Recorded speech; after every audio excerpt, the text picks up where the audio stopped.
Assalamualaikum warahmatullahi wabarakatuh. Halo sahabat, umat Islam, kesadaran akan iman dan takwa terhadap ilmu pengetahuan dan teknologi itu sangat berkaitan dengan Al-Quran.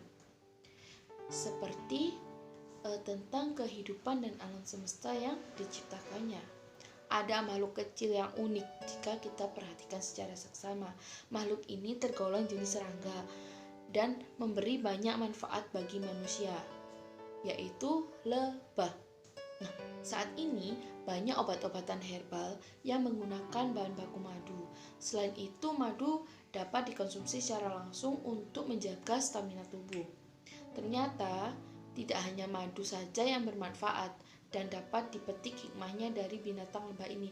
Masih banyak bagian lebah yang dapat bermanfaat bagi manusia, seperti dalam surat An-Nahl ayat 68-69 yang disebutkan, dan Tuhanmu mewahyukan kepadamu lebah, buatlah sarang-sarang di bukit-bukit, di pohon-pohon kayu, dan di tempat-tempat yang dibuat manusia.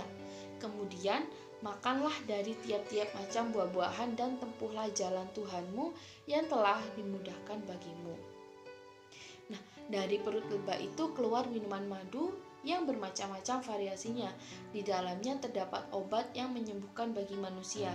Sesungguhnya pada yang demikian itu benar-benar terdapat tanda kebesaran Tuhan bagi orang-orang yang memikirkan. Yang pertama itu sarang lebah.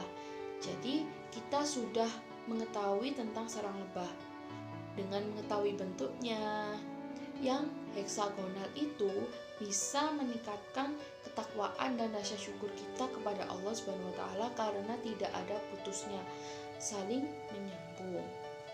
Yang kedua yaitu manfaat madu lebah. Dalam surat An-Nahl ayat 69 yang telah disebutkan tadi menunjukkan bahwa madu itu memiliki khasiat yang menyembuhkan berbagai macam penyakit. Ada hadis yang diriwayatkan oleh Imam Bukhari. Dikatakan bahwa seorang laki-laki menemui Rasulullah seraya berkata, "Saudara laki-laki saya sakit perut." Nabi bersabda, "Suruh dia minum madu." Lalu laki-laki itu menuruti perintah Rasulullah.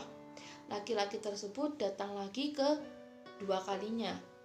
Nabi bersabda, "Suruh dia minum madu." Kemudian laki-laki tersebut datang yang ketiga kalinya sambil berkata, "Madu itu malah memperburuk sakit perutnya."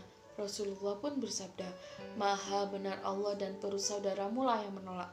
Akhirnya Rasulullah sendiri yang meminumkan madu dan sembuhlah saudara laki-laki tersebut. Berdasarkan hadis di atas menunjukkan kepada manusia betapa besarnya manfaat madu itu bagi manusia. Yang ketiga yaitu sifat lebah. Nah, sifat lebah ini patut kita teladani. Yang pertama yaitu kerjasama dan gotong royong. Lebah itu hidup dengan cara berkoloni. Jadi mereka bekerja sama dan membagi menjadi dua kelompok. Ada yang bertugas mencari makanan dan ada yang bertugas menjadi pemandu perjalanan. Yang kedua yaitu rukun. Sikap rukun pada lebah dapat kita lihat setelah lebah itu mendapatkan sumber bunga. Maka lebah itu akan memberitahu teman-teman mereka akan keberadaan sumber bunga tersebut. Yang ketiga yaitu sistematis dan struktur. Jadi pada lebah ini bisa kita lihat pada saat pembuatan kamar-kamarnya di sarang lebah.